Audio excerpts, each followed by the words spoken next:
आता आपल्या आवडत्या मालिकेचे संपूर्ण भाग मालिका प्रसारित झाल्यानंतर लगेचच पाहू शकता फक्त सन नेक्स्ट वर. भारतातील प्रेक्षकांसाठी मोफत सेवा. रोहित, आपण किती नशीबवान आहोत ना. म्हणजे नाही म्हणजे लोकांना रोजच्या आयुष्यात किती अडचणी असतात, काय काय फेस करावं लागतं त्यांना. आपण जे आयुष्य जगतोय साधं सरळ, तेही लोकांच्या नशिबात नसतं. खरंय तुझं. काही गोष्टी आपण इमॅजिनच नाही करू शकत. तुम्ही देविका बद्दल बोलताय का? हो, किती सोसलंय तिने. खरंय, मला तर काळजी वाटते रे तिची. आणि सगळ्यात वाईट गोष्ट काय माहितीये का रोहित, तिने आपल्या स्वतःच्या मुलीशिवाय 6 वर्ष जगणं. हो ना, कल्पनाही करवत नाही मला. अरे आपल्याला कल्पना करवत नाही, त्या बिचारीने तर हे सगळं एकटीने सोसलंय. तुला सांगू का रोहित, एका आईला आपलं मूल नजरेसमोर आहे हे खूप असतं तिच्यासाठी. आता माझंच बघ ना, रुद्रचं आणि माझं पटत नसलं तरी निदान तो माझ्या नजरेसमोर असतो. याच्याशी मला भांडता येतं, बोलता येतं, त्याला स्पर्श करता येतो. हे खूप आहे माझ्यासाठी. हे नसलं तरी याच्या व्यतिरिक्त हा माझ्या नुसता डोळ्यांसमोर आहे, हे पुरतं रे मला. पण बिचारी देविका, तिला तर तेही नाही मिळालंय आयुष्य. सगळं एकटीने सोसलंय. किती उलथापालथ आहे तिच्या आयुष्यात.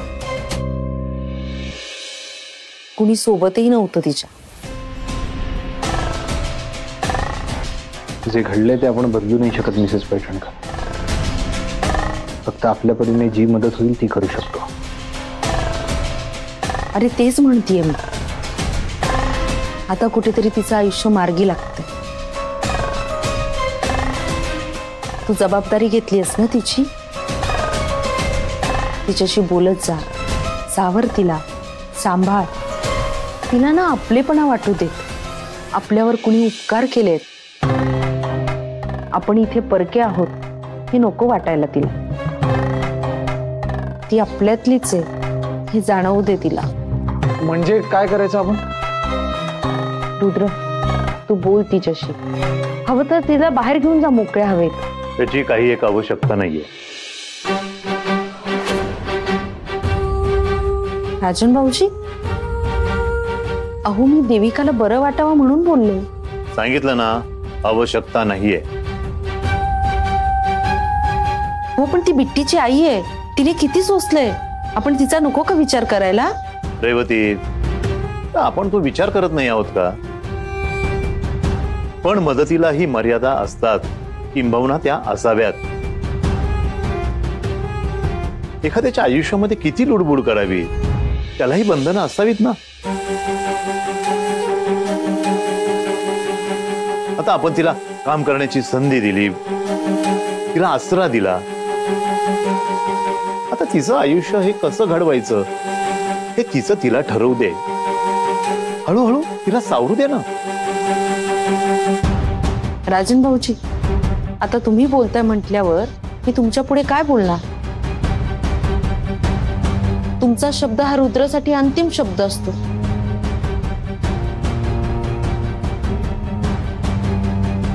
संपला विषय.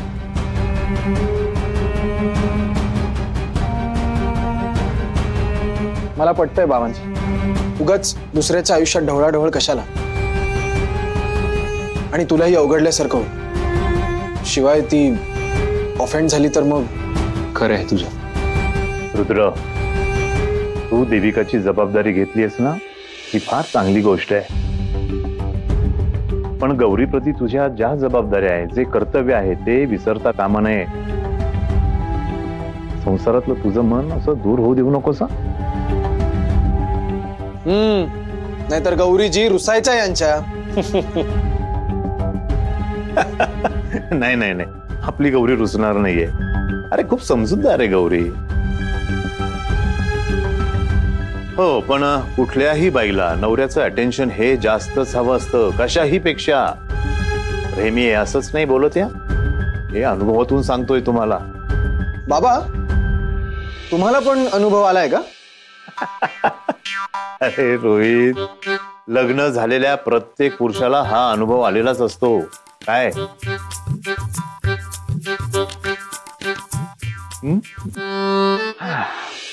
कसं आहे, आपलं सारं जग मागे टाकून त्या आपल्यासाठी आल्या असतात रे इथे. त्यांना जर प्रेमाचा ओलावा सापडला नाही ना, तर त्यांचं मन शुष्क होतं. मग डोक्यामध्ये नको त्या विचारांचं थैमान सुरू होतं आणि त्या विचारांचं वादळ आपल्यावर आदळण्याच्या आधीच माणसानं शहाणं झालेलं बरं. मी वागेन शहाण्यासारखा, काळजी घेईन. Good boy.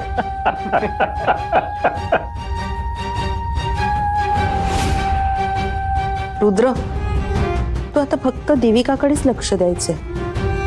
मी असताना गौरीकडे तुझं लक्ष जाऊ देईलच कसं?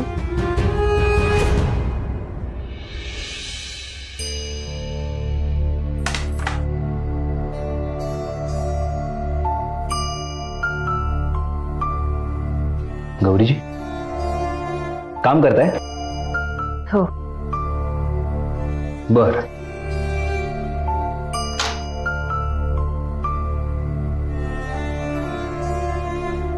असे का बघताय? काय बघतोय म्हणजे माझ्या बायकोकडे बघतोय. पण का? बायकोकडे लक्ष नको द्यायला?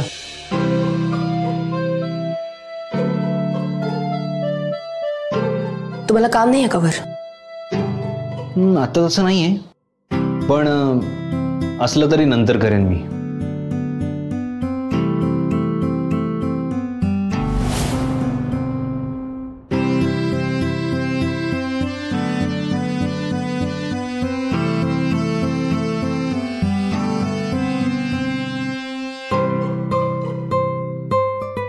तुमचं काय चाललंय?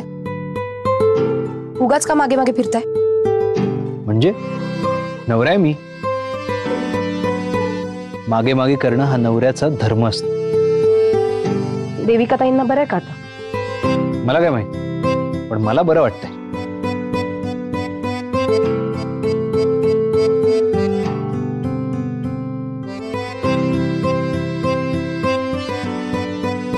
मानलं तुला राजन काका, कसं बरोबर गाईड केलंस मला. रुद्र सर, काय करता हे? कोणीतरी बघेल. बघू देत, माझ्या बायकोची मदत करतोय मी. हे पिळायचं ना?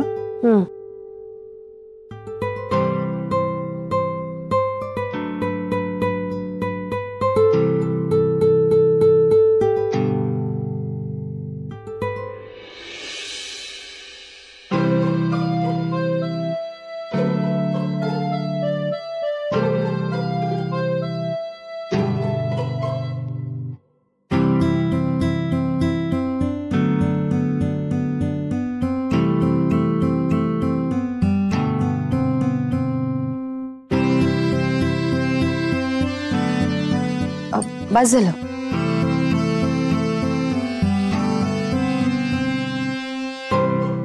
रुद्र सर, पुरे आता.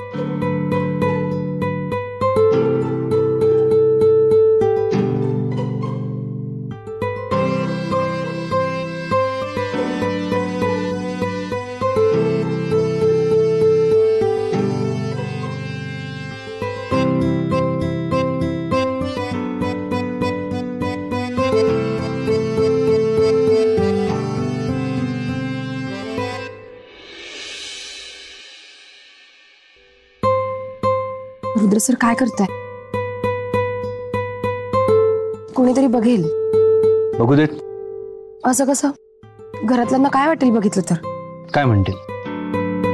या नवऱ्याचं त्याच्या बायकोवर जीवापाड प्रेम आहे एवढंच म्हणतील. आणि नवऱ्याचं बायकोवर असलेलं प्रेम हे जगाने पाहिलंच पाहिजे. काय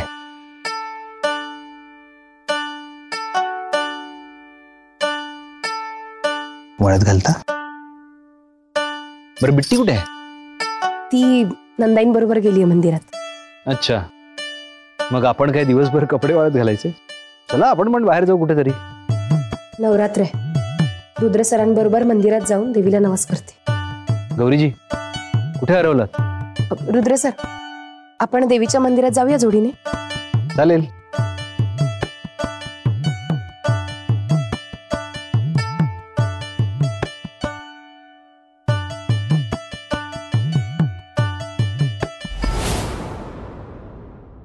या अशा साड्या नकोतच आता मला. गौरीला माझ्या रूपाची जादू कळायलाच हवी.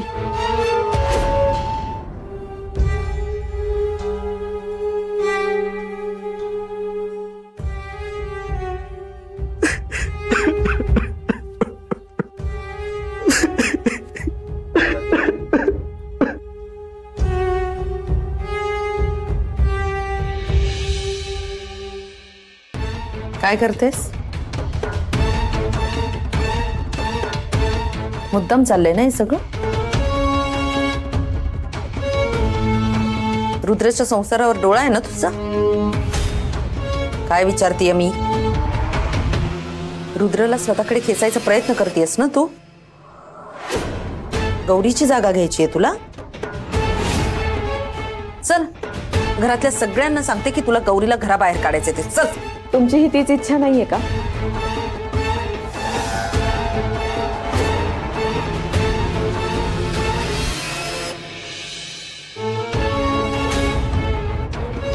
तुम्हालाही हेच हवंय ना?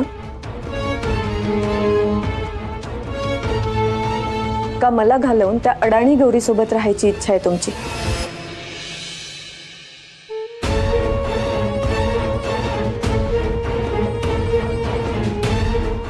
त्या दिवशी फूल तोडायला सांगत होतात ना मला. मी फूल काय अख्खं झाड मुळासकट उपटू शकते.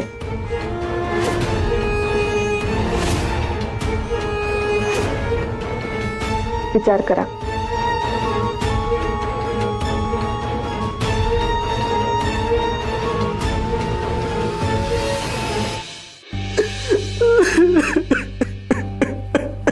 अहो,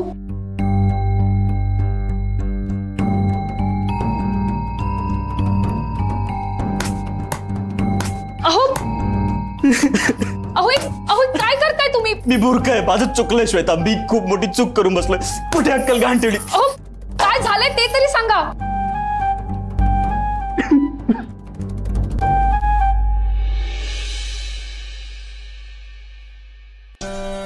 जगायची इच्छाच नाही राहिली आहे माझी श्वेता. अहो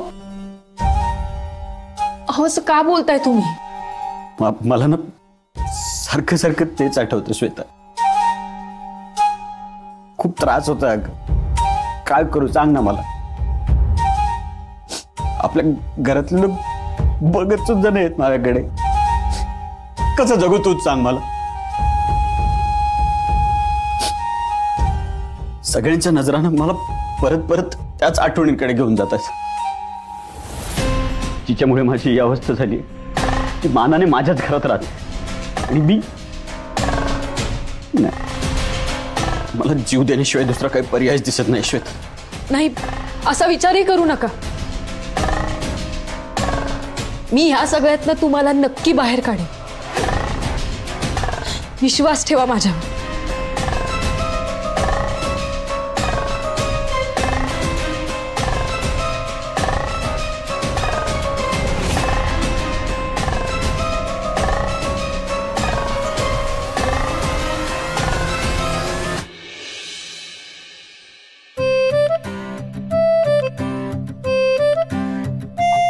बरं मला सांगा काय काय करायचंय? हो, मी जप करते आणि आपण दोघं मिळून कुंकू वाहूया. गौरी, कुंकुमार्चन आपल्या घरामध्ये फार पहिल्यापासून होत आलंय.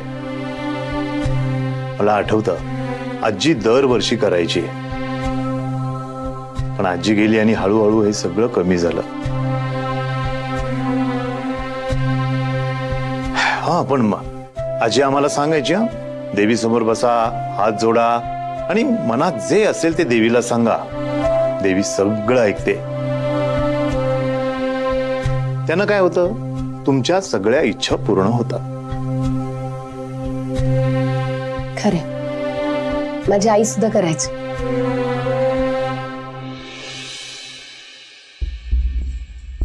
काय करताय? कुंकुमार्चन.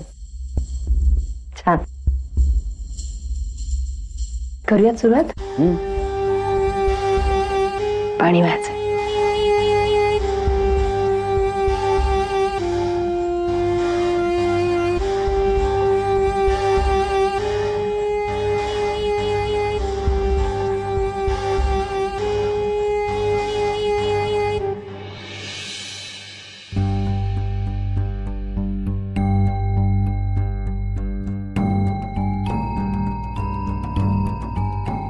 श्वेता वहिनी, का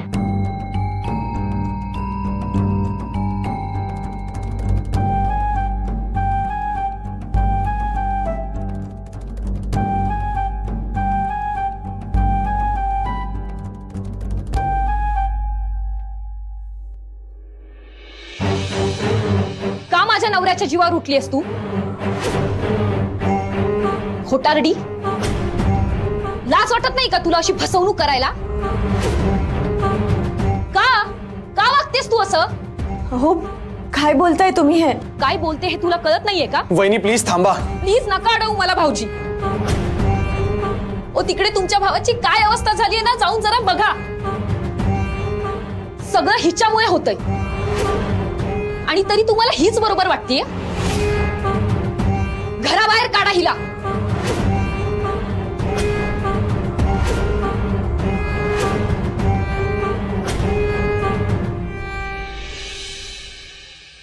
राजन भाऊजी, रोहितला जाऊन बराच वेळ झाला ना?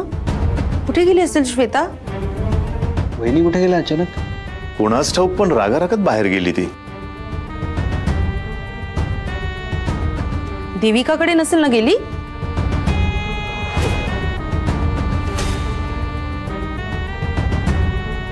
देविकाजींकडे? तू विचार नको करत बसूस रुद्र. काहीतरी भलतच घड्याच्या आत तू जा. जबाबदारी घेतलीयस ना, आणि श्वेताने काही केलं तर तू प्लीज जा लवकर.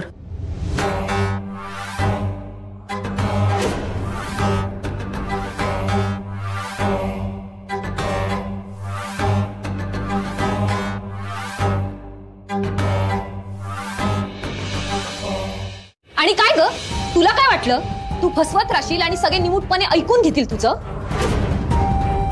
तू खरी कशी आहेस ना हे घरच्यांना कळत नाहीये, पण मी पुरतं ओळखलंय तुला. एक नंबरची खोटारडी बाई आहेस तू. वहिनी प्लीज शांत व्हा. नाही शांत होणार आहे मी भाऊजी. या खोटारड्या बाईमुळे ते तिकडे रोज मरतायत आणि ही इकडे मजा करतेय. मी काहीही केलेलं नाहीये. अगं तुझ्याच नवऱ्याने विश्वासघात केलाय माझा, त्यानेच फसवलंय मला. खोटं बोलतेस तू. तू गैरफायदा घेतलास त्यांचा, तू फसवलेस त्यांना. हो का? मग मूल जन्माला येईपर्यंत कळत नव्हतं का त्याला मी फसवते ते? जबाबदारी डोक्यावर पडली आणि मग लक्षात आलं का मी फसवते ते. तोपर्यंत मी फसवत नव्हते का त्याला? त्याच्याच मनात पाप होतं आणि त्याचीच शिक्षा म्हणून आज तुमच्या संसाराला मूल नाहीये.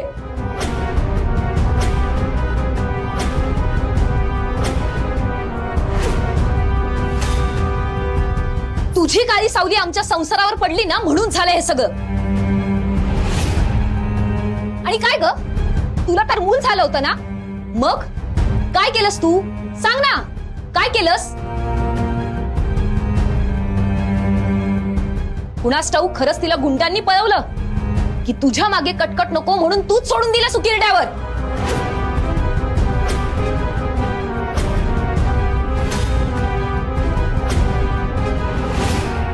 बस झालं वहिनी, काय बोलताय तुम्ही? नाही भाऊजी, मी बोलणार. ओ ही बाई चांगली नाहीये. प्लीज तुम्ही हिच्या बोलण्यात अडकू नका. दूर राहा हिच्यापासून,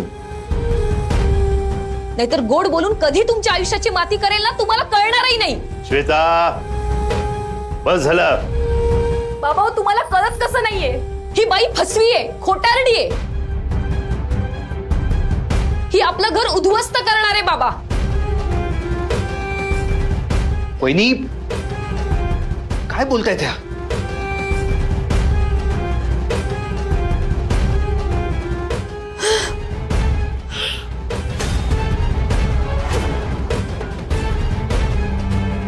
देविकाजी काय होतं तुम्हाला?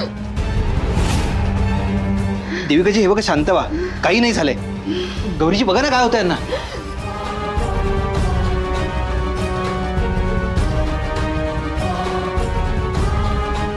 पाणी.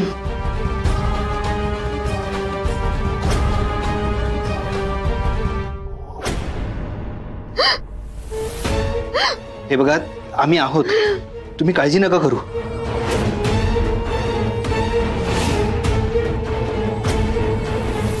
हे बघा काय होतं रोहितांना. धक्का बसलाय तिला. देविकाजी काय होतंय तुम्हाला? देविकाजी शांत, तुम्ही श्वास घ्या बघू, काही नाही झालंय. तुम्ही पाणी प्या बघू. तुम्ही रडू नका.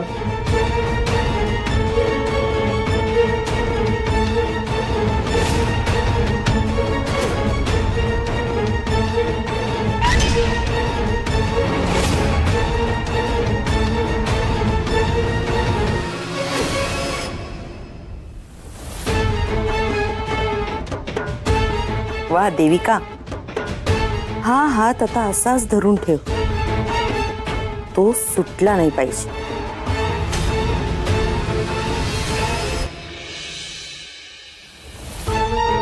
देविका, कसं वाटतंय आता? बरी आहेस ना?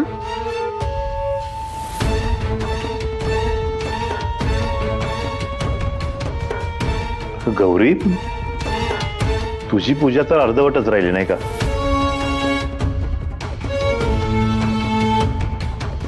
सॉरी, माझ्यामुळे पूजा अर्धवटच राहिली का? Extremely sorry. तुम्ही वाईट नका वाटून घेऊ. कदाचित देवीचीच इच्छा असेल. अशी कशी इच्छा असेल? नाही, मला काय वाटतं, देविकानंही देवीची पूजा करावी अशी इच्छा असेल. हा, हे बरोबर आहे. ही चांगली कल्पना आहे. देविकाजी, तुम्ही बसा पूजेला. याने मनोकामना पूर्ण होतात.